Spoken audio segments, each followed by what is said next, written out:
welcome back to my channel. Today I'm so excited because I'm doing my second teacher video so far this summer, and I'm really excited about this one because a lot of you have helped me with this video because I asked on my Instagram for some recommendations, and I'm just excited. So this video today is what to buy as a first year teacher. So it's mostly just like the 10 must-haves that I'm so happy I had last year during my first year, and just 10 things that I think you absolutely need no matter what grade you're teaching.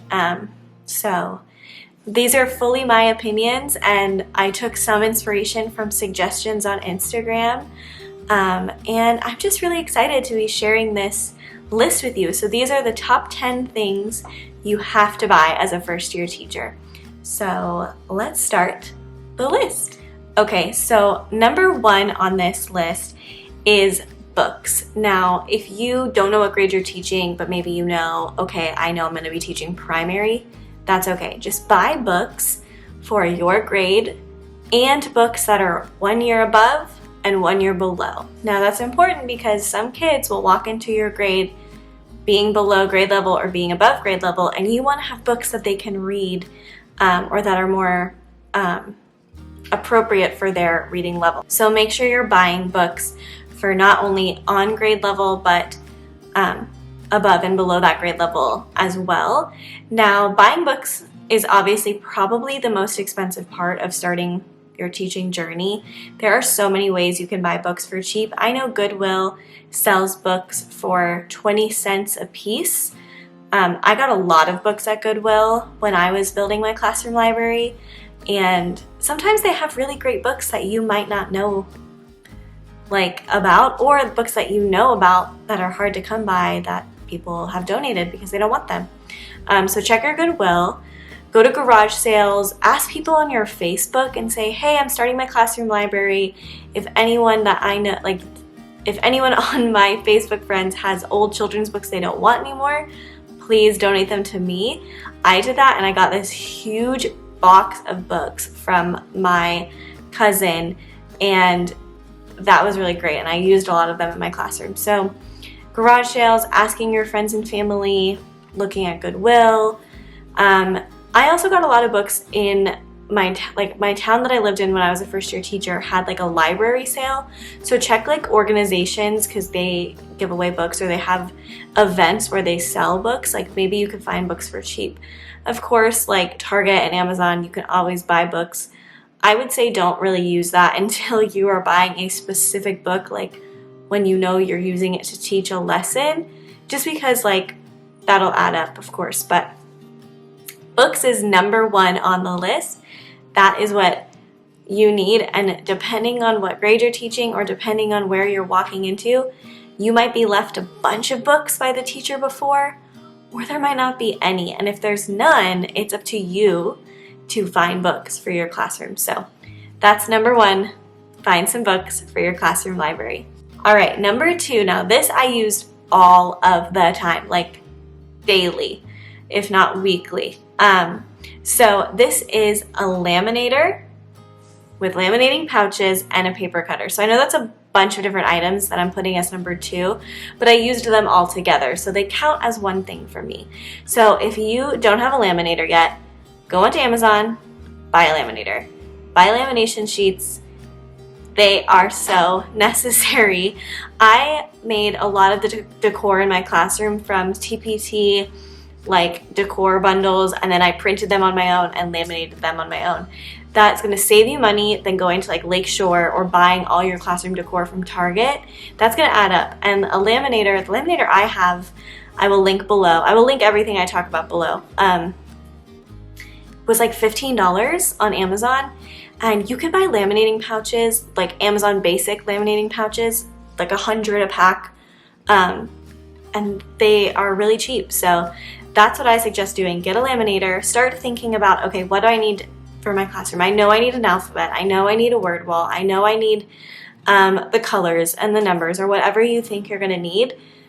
Make them on your own with the lamination sheets.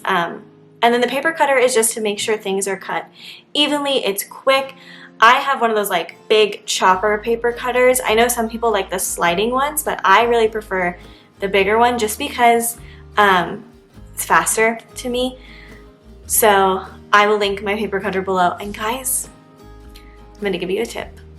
Once you start the school year, there's going to be times where you're at home and you're like, oh gosh, I have to laminate this thing, or oh, I could make this thing right now. Oh my gosh, my laminator's at school and my paper cutter's at school. To avoid this hassle, I would recommend having a laminator and a paper cutter both at home and at school. Now, that might be excessive. I did it, and I am so happy that I have 2 of each. So that's my suggestion, to have a laminator and a paper cutter on hand whenever you need it, because you will use it all of the time. All right, my third item that you need to have as a first-year teacher is the Amazon doorbell. Now, if you don't know what this is, then let me tell you. Basically, there's 2 parts to it. There's a part you plug into an outlet in your classroom, and then there's a little remote that links up to it. Like, I think they use Bluetooth, but anyway, you plug in the plug-in part in your classroom, and then you carry around the little doorbell remote part, and I would carry it on my lanyard. If you buy those little like hand sanitizer holders from Bath and Body Works, they fit right in there. And I would walk around with it on my lanyard, and basically it just makes a little chime. It has like 20 plus different sounds it can make, so you can pick the one you like. And basically I used it for a transition behavioral strategy. So when it was time for me to transition, or maybe I needed to get everyone's attention, I would click the doorbell, it would do the little chime, and my kids knew when that chime goes off, you stop talking, you put whatever's in your hand down, and you look at the teacher because they have something important to say. So I cannot tell you how often I used this and how amazing it is. I honestly didn't open it. I bought it before school started, and I didn't really use it or open it until like November. And once I did, I thought, why the heck have I not used this before? It's life-changing. Like this, I can't even talk about it enough. Like, you will use it all the time. Teach your kids that when it goes off, they need to stop, look, and listen because something important needs to be said, or you're about to go somewhere, or you know, you just need their attention for something. So that's the best attention grabber ever, and I will link it below. Number 4, now this one I didn't really think about until pre-planning started, and I realized that I didn't have one, and that is an automatic stapler. Now, you can buy some that like you put the paper in and it goes like it's a machine. Those I'm sure are great, but I would recommend getting one that's just like an easy push stapler, because that way you could use it on bulletin boards or wherever you need to staple something. This will save your hand from cramping after stapling a bunch of packets or stapling a bunch of bulletin board pieces. Like, it is amazing to have a stapler that's an easy push or like zero effort push stapler. I'm sure that's the wrong term, but I will find one and link it below. I loved mine, and I didn't realize how much I would really appreciate not having a standard stapler. So that's something I would highly recommend to buy as a first-year teacher. Number 5 is a big one. It's about as big as the books. So when you're a teacher, you need tons and tons of bins. Now, you need bins for your books, you need bins for manipulatives, you need bins for centers, you need bins for the tables, you need bins for their lunch boxes. There are so many different times and things that you could use a bin for. So I would suggest buying bins. Now, you have to be a little careful though, because if you don't have an idea in your mind of, okay, I'm going to use this set of bins for this, you might run the risk of overbuying your bins or underbuying your bins, and that's not as bad because you can just go get more. But when you buy a ton at once, it's hard to know what you're going to use them for. So go into buying bins with a purpose and say, okay, I know I'm going to have these 8 types of manipulatives that I want handy, or I'm going to have these free choice centers, or I'm going to have this, type of table bin. And buy the amount that you need. Stick to a theme that works for you. My theme for my classroom will always be, and has been, rainbow. Sometimes it's going to be bright, sometimes it's going to be pastel. It really just depends on my mood. So all of the bins I have are colorful. Maybe you want like two colors, so maybe you want like a yellow and pink kind of classroom, just buy those kind of bins, or maybe you want blue and green, just buy those, and know your scheme. That's not what I mean, your theme, and then you'll be able to buy the bins you need. Some places that are really great for buying bins are Michael's, Dollar Tree, Home Goods, Marshall's, TJ Maxx, Target. All those places are great for buying bins, Walmart, and all of them are relatively cheap. So you will need bins, but be mindful when you buy them. Number 6, this one is important, and I didn't really think about this until the school year was off and going. So something you're absolutely going to need is a way to organize your papers. Now, when you're a teacher, and I mentioned this in my top 10 tips for first year teachers video, there are so many pieces of paper you have to keep track of that I was not aware of, and I felt really I felt so stupid that I didn't realize how much paper I was going to have to keep track of. So there's a lot of different ways you can keep track of it. You can maybe have a binder for every different category. You could have a drawer system. You could have a folder system. My nose itched. So you just need to figure out early in the year what kind of papers you're going to have to be keeping track of and how you want to organize them. For me, when it came to my data for my students, I used a binder. I had one big data binder, and every student had a divider tab, and behind their name was all of their data, no matter the grade, no matter the subject, no matter the quarter. It was all there chronologically for me. So if someone said, oh, I need to see KORY's data, I could pull up that binder and all of KORY's data would be behind their name. So my name's KORY, if you didn't know. So that's how I kept track of my data. When it came to my copies, I had a drawer system where I had Monday, Tuesday, Wednesday, Thursday, Friday, next week to copy, and those kind of drawers that I kept in my teacher space. I wasn't the best at keeping up with that. I'm hoping this year I can be better, and if I'm not, then that system's not going to work for me forever. So it's a lot of trial and error. So come up with a way that's going to be best to organize for you, and find a way to organize your papers in the best system that you can. And it doesn't have to be like anyone else's, because guess what? It's your system and it's your papers. So yeah, find a way to organize all the papers that you have to keep track of. Great, number 7, someone on Instagram recommended this, and I honestly thought at first, I don't need to include this, but actually I used it a lot, so I'm going to include it. And that is some sort of teaching easel or big book stand. So last year I taught kindergarten, and so kindergartners read a lot of big books. I read a lot of big books to them for guided reading and for shared reading and just that whole reading block. So having a big book stand is very important to have so you can read a big book. But also, I used my big book stand a lot, and I'll put a picture in right here, with anchor chart paper. And so when we were making an anchor chart, and I prefer, if it's just a quick lesson, I prefer the half size anchor chart paper because they fit easily on a big book stand. If I needed to do a quick little anchor chart with them, I would have one up on the board in my big book stand, and I was able to just lean over and write on it, and there was no clipping it somewhere or having to turn my back to write on it and then not being able to see what they were doing on the carpet. I would say a teaching easel / big book stand, whichever one you prefer, is really, really imperative to have. And I was lucky where I had one left for me in my classroom, which also means now that I've moved, I couldn't take it with me.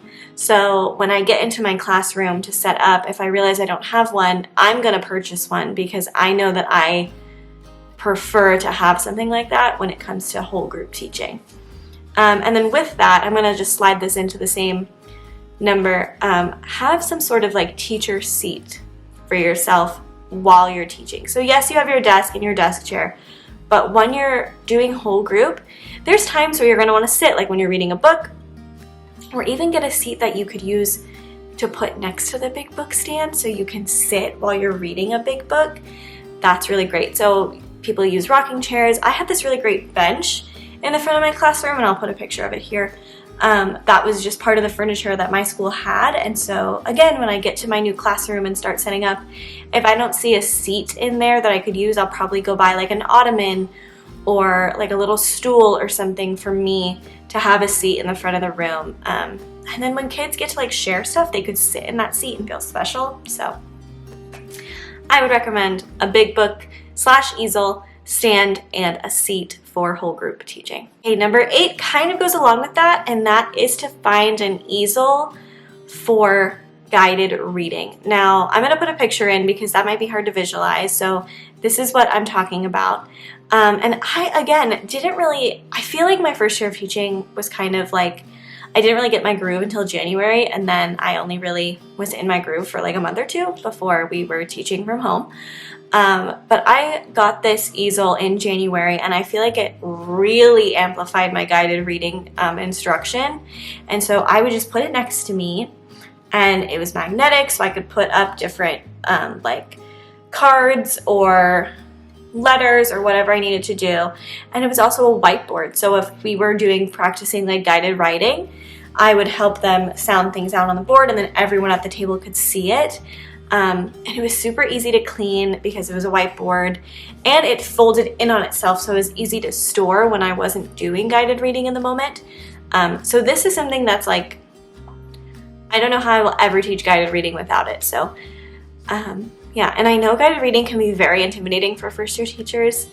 It's still intimidating to me, but it's just something that you're going to learn as you go. And so I think this is a great tool to have when you're starting out with guided reading, because then you don't have to write stuff and then flip it over or try to hold a whiteboard while you're writing. This way it's already there for you mounted, and it just makes it easier. So get a guided reading easel. Alrighty friends, number 9. This one is so important, and like, I'm sure a lot of you already know what this is, but number 9 is to get an HP printer if you don't already have one, and HP Instant Ink. Now, if you don't know what HP Instant Ink is, it's a service that HP provides where you can sign up, you can sync your printer to it, so you have to have an HP printer, and they will send you ink before you run out of it, and you don't have to think about it. Like, amazing. So you can sign up for like 100 pages a month, up to like 1,000 pages a month. Depends on how much you think you're going to print at home. And a lot of schools do not have a color printer available for teachers. That's something I learned very quickly. So if you want to print something for your classroom decor, you have to print it at home. You can't print it at school. And that's fine because color ink is expensive. So I understand why schools don't provide it. But yeah, if you sign up for HP Instant Ink, it will send you ink every month or every time you run out without you thinking about it. And so if you go buy ink for your printer, it's like $25, $30 for one cartridge of ink. And I have signed up, I think I have the 300 a month plan, and it's like $10 a month. It's amazing. So I'm going to put the link to HP Instant Ink below. And buy an HP printer. I bought an HP printer last year for like $50. You can totally find a simple one, and they will connect to any HP printer. So that's number 9, and it's great. I've also heard of teachers putting an HP printer in their classroom. I just keep mine at home just because I feel like I think of things like that to print at home. So maybe I'll move it to my classroom this year. Who knows? But yeah. That's what you need to get, a printer and HP Instant Ink. Alrighty, we've come to the end, to number 10.